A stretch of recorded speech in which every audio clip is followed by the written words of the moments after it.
the word that keeps coming up in the personal empowerment community, in the astrology community, in my mind, even as I'm talking to my own clients, is this concept of ascension, right? You hear this term, okay? And so what I want to ask you first of all is, what the hell is ascension in your mind, right? And talk about some of the symptoms, and what in 2020, like what the hell is this grand conjunction where all of this started? Can you help us make sense of it all? Yeah, of course.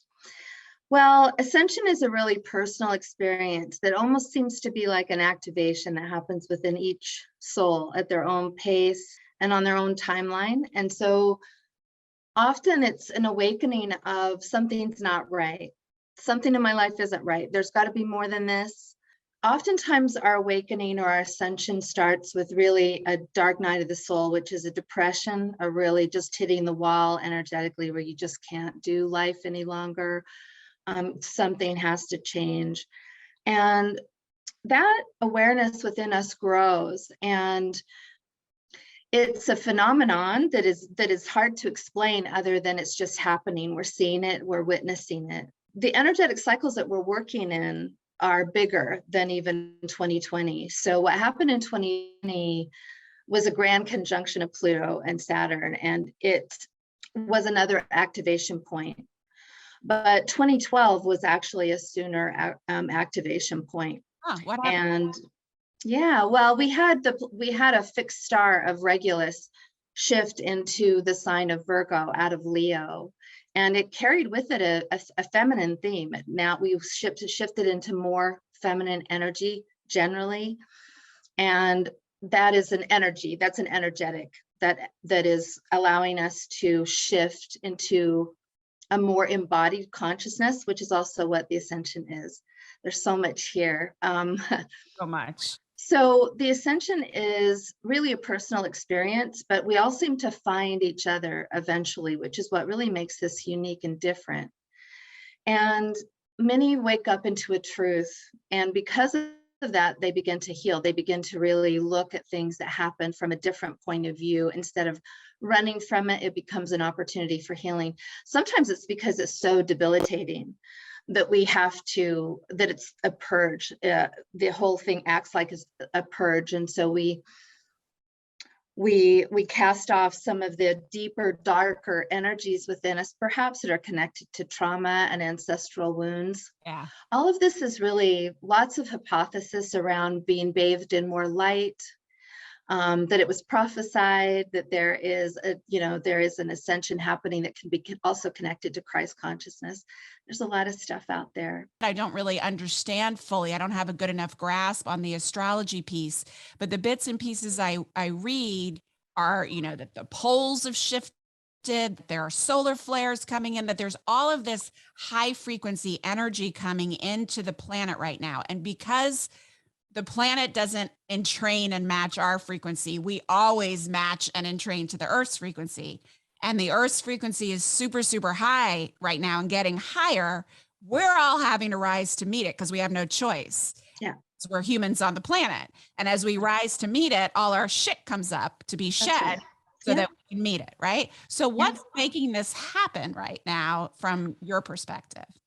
So at the end of 2011, and as we entered the end of the calendar, the Mayan calendar, as we had known it at that time, we were ending a larger, like a 250,000 year cycle that was really more immense. And we've moved into a photon belt where the light is different. And we go through these ascension cycles. What we're experiencing isn't something that hasn't ever happened before in like a history of the Earth itself, but we're here now experiencing it in our consciousness. And the light quotient and the solar flares and all of this solar activity is creating an illumination within us, basically, which is pushing that light or that darkness outward so that the light can be more embodied, so the light can actually be this in the cell. And this is why we often can get sick. We all have a dark night of the soul. We'll purge, we'll have actual physical symptoms sometimes when the sun is flaring. I've heard that, and I've experienced that: difficulty sleeping, stomach Yeah. problem, buzzing. Yes. Oh yeah, ear ringing. Yeah. Yeah. and insomnia. I mean, there's nausea, you can feel dizzy, a little bit of vertigo. We always recommend that people, take a look, check themselves out, see a professional. But there can be a lot of weird symptoms, including like flashing lights and weird ear sounds. I remember feeling like I had an ocean tide in my ear for probably 6 months. I mean, Wow. I remember rashes. You don't hear so much about that anymore, but I remember when I was really going through this was a couple of years ago when those symptoms were really strong for me. So it's not necessarily these times and these energies, but we're all awakening, so that we're all in a way like pulling each other up, Yeah. if that makes sense. Yeah, And good. we create, as we heal, we create even more of a channel for people to step into their own purposes and awakening too. We're just leaving the age of Pisces. So we're in this massive purge as we enter the age of Aquarius. And ages always overlap in the sense of consciousness and the things that we'll be in our consciousness, for example. And so for the whole Piscean age, we were really focused on trauma, on sacrifice, on surrender, on Christianity and the whole rise of that and what it brought. And so karma is what it is. And as we move into the Aquarian age, we're moving into a different state of awareness as a consciousness. So we are becoming aware of what we've wrought and what where we've guided this so far. And there's some things that need to come to light on the planet as far as consciousness, that we need to see things clearly. And right now we're not doing that. And that's why we're in so much discord.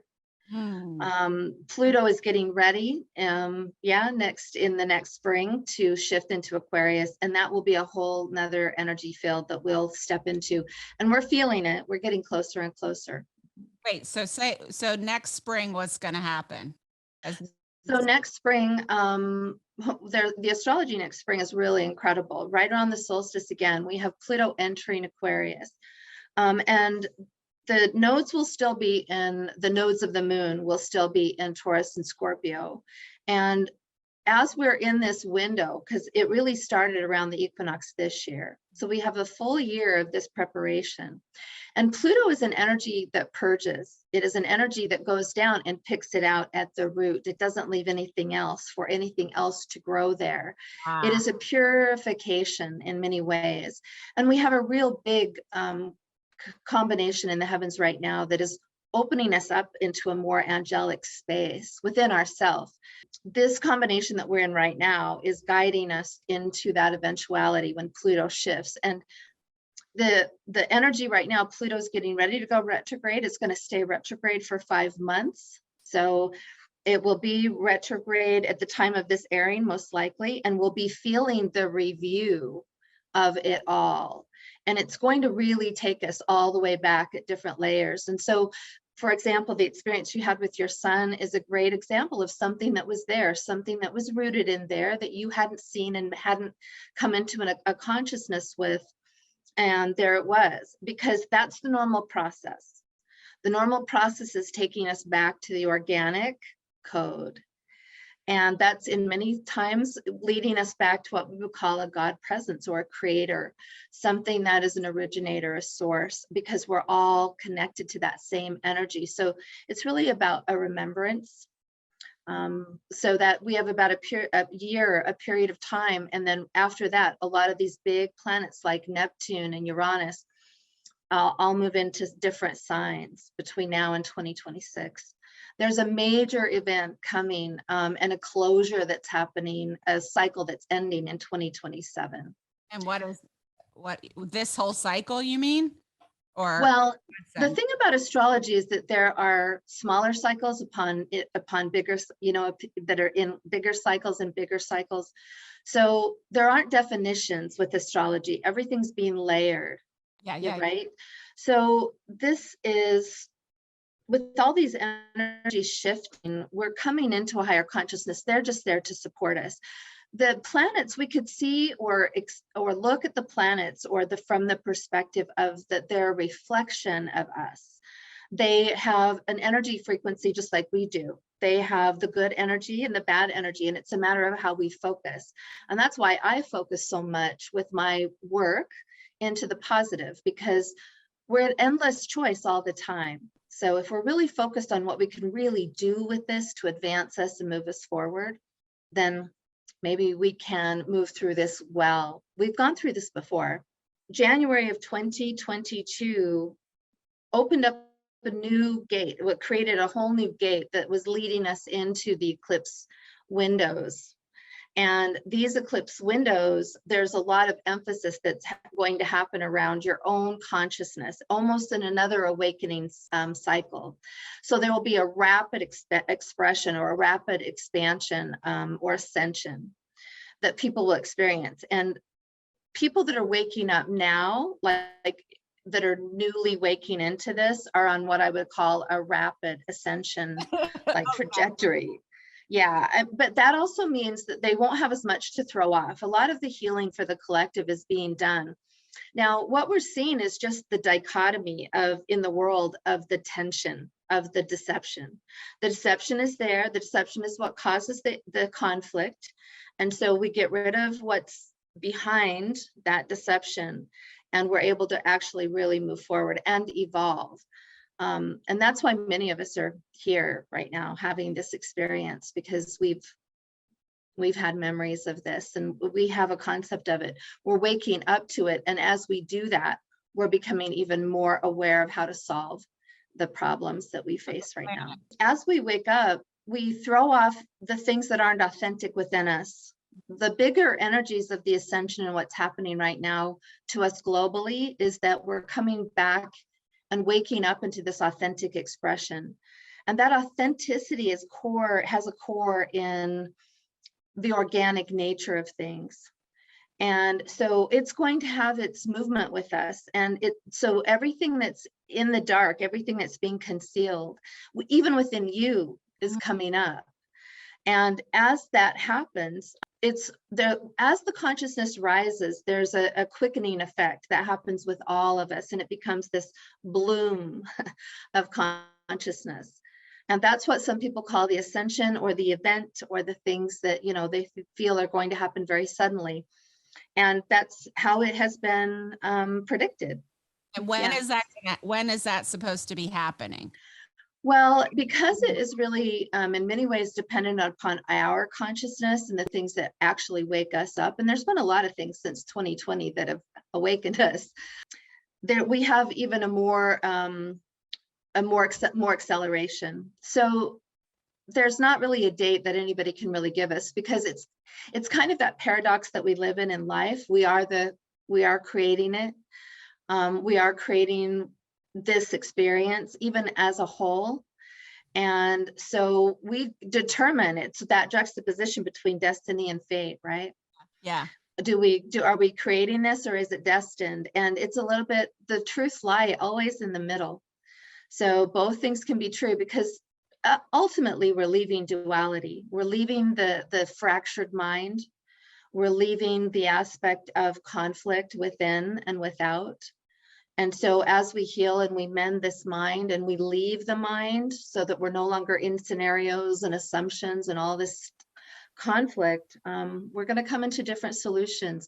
If I had to predict it, I would say it would definitely happen before around 2027, if it's not, somewhere in between. When we wake up and we remember that there is a God that dwells within us, that we're healing the miasmic stuff around, the shame and the guilt around religion, and the things that the constructs and the structures, all the structures are coming down. So all those structures around religion, even the ways that we've been perhaps lied to around who we actually are. So that support is something that is sourced from within, especially once you've healed, or you've healed to a greater degree. And self-love is really what is happening. And this is why there's such a movement with self-love, because it creates an inner integrity where you're no longer in conflict with yourself. And so that there is an inner unity, so that it broadens your perspectives, it broadens your mind, it broadens your psychic gifts. It allows you to trust yourself, to trust your instincts, to trust what you see, to trust what you know. There's so much deception that we go within, and self-love is a feminine energy that allows us to do that because the feminine is what's needed. Well, how would you define the path to self-love, especially as it pertains to these times and what we're going to be going through? Well, I find the biggest thing that is different than people think about self-love is that it isn't about self-care. Self-care is an extension in some ways of self-love. They can certainly be separate. Self-care and taking care of yourself, even physically, or what you eat, those are all really good things. But we can have a very twisted and diminishing mindset if we're not really focusing on the negative thoughts that we have about ourselves and our inner criticism, and dealing with the voice in our head that may have been anchored in our childhood and the things that happened to us. There isn't a way through this. There isn't a path to ascension or to your awakening without going through that energy. So I find that people get very heady. People are in their minds about self-love, and it's very much a heart experience. People focus on the problem, like when there is something about yourself that you don't like. Say, for example, you know that you're insecure. People will focus on the insecurity rather than on the one that's inside that feels insecure. And that's the major difference, because people want to actualize it. They want to put it out there. They want to put this on their list and mark it off and be done with it and move on. And self-love is a process that continually moves us inward to really connect to our inner child in all of her faces and forms, and to really meet ourselves there in our consciousness. We're always aware that when we're struggling, like, who's aware that we're struggling? When we know that we're struggling, who else is aware that we're struggling? Sometimes we can struggle and also be aware that we're struggling. There are two personas that live within us, and one is an eternal consciousness and the other is our ego. And so when we really just become very loving, patient, kind to our inner being, to our inner child, that child reveals where we need healing, and it also reveals our purpose. It reveals everything to us. Going back and rescuing the inner child is what is getting us there. It's what's healing us. So that's the biggest difference. And that requires bravery and consistency, because self-love is it heals so quickly that I know that if people aren't getting results with it, it's because you're not being consistent. You're not taking it seriously. It heals very fast. There's not a reason to not do it. But until we do it and until we heal, we don't have the experience of it. So all we can do is talk about it and encourage other people to do it. We're waking up to our empathic and intuitive qualities. And that's what's really being activated within us, is this awareness that something's not right. And we're waking and loving ourselves through the action of loving ourselves. We're getting in touch with ourselves is actually what's happening. And you're right, that God quotient of that is connecting to the divine within you. There's so much magic that happens when we begin to love ourselves, and we shift and we start to create better boundaries. And the more that we connect with ourselves, the higher our intuition, amplifies and strengthens. And then we become even better with boundaries, because, and then our friendships and our relationships change and our world changes. And it is a miracle the way that we look back and we're like, wow, how far I've come within this. And this is the truth, I feel, of that, everybody's, in a way, you can see this even in the world, going back to God on some level. And really, I feel like that's a metaphor in many ways for just the organic energy of being authentic. And so much of our lives we've lived going outward and worrying about what other people think, and being codependent and being in comparison and being in competition. And these are the things that just aren't working. And whatever the reason for that, it doesn't really matter.